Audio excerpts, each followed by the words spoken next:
While everyone's celebrating Florida's population boom, a devastating crisis is quietly unfolding. In a recent public statement, Governor DeSantis accidentally revealed the real numbers, completely upending everything you thought you knew about Florida's real estate market. The mainstream narrative says Florida's unstoppable 8.2% population growth since 2020, making it America's fastest-growing state. But that's not the whole truth. Florida's facing a perfect storm, and even the governor can't ignore it anymore. His recent admission exposed a system crumbling from within. What's even more shocking is that behind those population growth headlines, three major crises are lurking, about to blindside every homeowner and investor. First, a migration reversal. Second, institutional money quietly pulling out. And third, a financial time bomb in Florida's condo market that could destroy hundreds of thousands of homeowners. The stunning truth about migration data: Florida added 467,347 new residents between July 2023 and July 2024. Sounds great, right? But here's the kicker. Who's actually moving in matters. The number of Americans relocating from other states has plummeted. Domestic migration dropped from 317,923 in 2022 to just 63,346 in 2024, an 80% crash in 2 years. Now 88% of the growth comes from international migration, not interstate moves. Historically, that ratio was around 30 to 40%. Why does this matter for real estate? Because Florida doesn't control immigration policy, Washington does. If federal enforcement tightens, Florida's main growth engine could shut down overnight. The Florida Demographic Estimating Conference actually refused to update their population models in June 2025, citing new changes in federal and state immigration policies. Translation: they have no idea what's coming. Even more concerning, Florida now has a net negative exchange of households with Georgia, North Carolina, Tennessee, and Texas. The people leaving? Primarily young professionals aged 20 to 29, exactly the demographic you want buying homes. Governor DeSantis admitted it himself. The cost is too high, especially difficult for young people just starting out.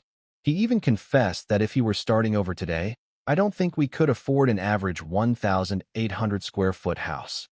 When the governor admits he couldn't afford property in his own state, what does that tell you? The great institutional investor exodus. Those headlines about BlackRock and other big players scooping up properties? The data tells a completely different story. America's four largest institutional landlords, Invitation Homes, Progress Residential, American Homes for Rent, and First Key Homes, all sold more properties than they bought in Q3 2025. This isn't a one-quarter anomaly. It's 6 consecutive quarters of net selling. In Florida, the numbers are even more dramatic.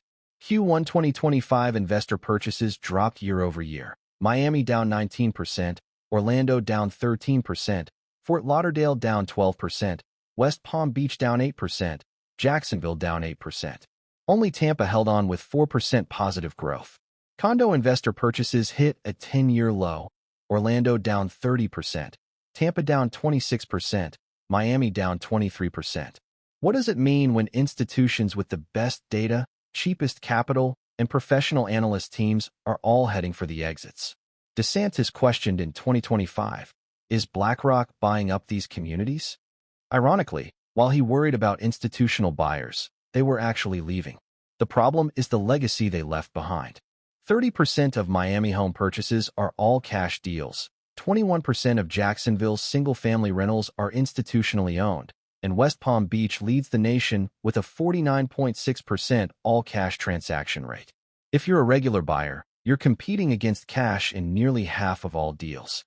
The affordability crisis. According to Florida Realtors data, the statewide median home price in September 2025 was $410,000, with Miami at $578,000.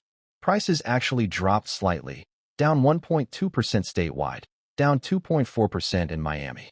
But even with prices falling, nobody can afford them. To afford Florida's median price property, you need an annual income of $98,000 to $100,000. Florida's median household income is $77,000, a 28% gap. The National Association of Realtors Housing Affordability Index fell below 100 for 2 consecutive months in mid-2025, meaning median-income families can't afford median-priced properties. Duval County's Affordability Index sits at 66, Collier County at 85. DeSantis said at a Tampa press conference in February 2025, someone who bought a house for $300,000 10 years ago is now being told it's worth $750,000. That's an unrealized gain, but your property taxes are going up.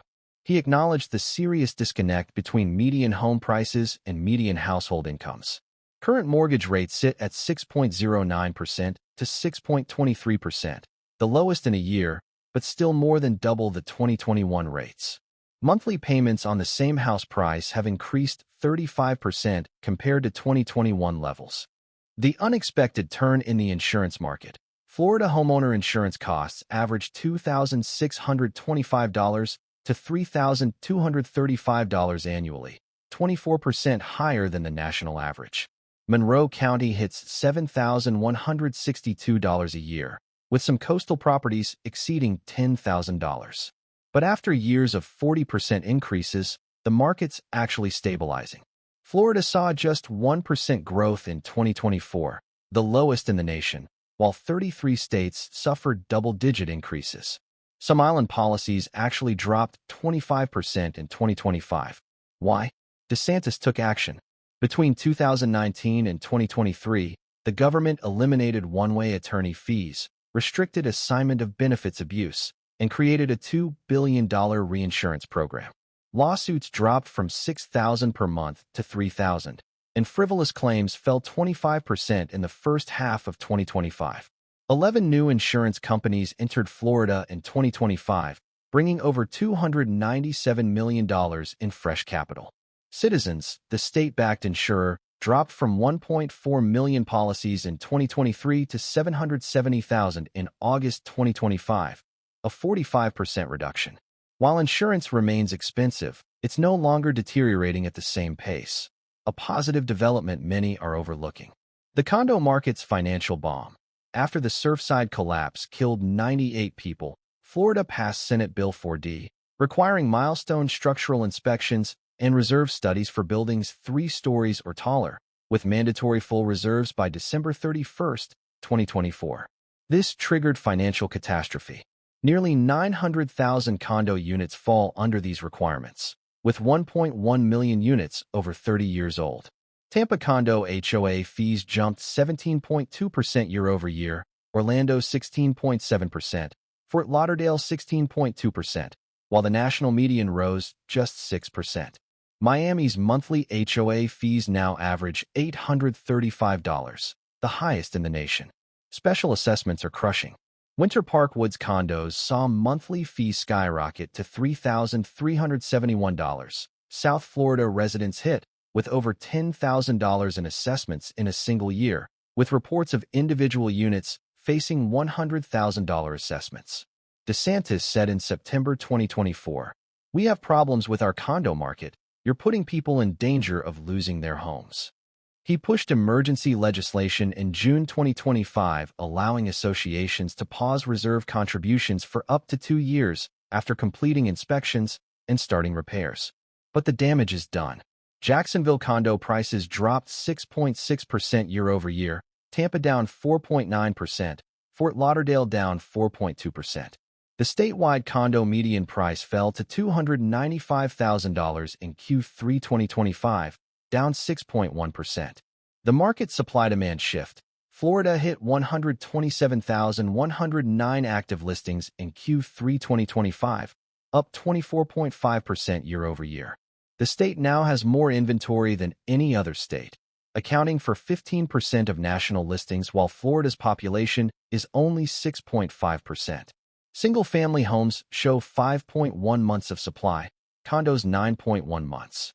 Real estate professionals consider 6 months a buyer's market. Major cities have reached or exceeded that. Miami at 9.7 months, Orlando at 7 months, Tampa and Jacksonville at 6.3 months. Days on market extended from 58 days in Q3 2024 to 74 days in 2025, up 27.6%. Only 9.5% of homes sell above list price, while 27.4% of listings have price reductions. DeSantis hinted in 2025, maybe the real estate market will see an adjustment. Though I think there's more real demand in Florida this time than in 2000 and 2007. Notice he used past tense, suggesting he knows the boom might be over.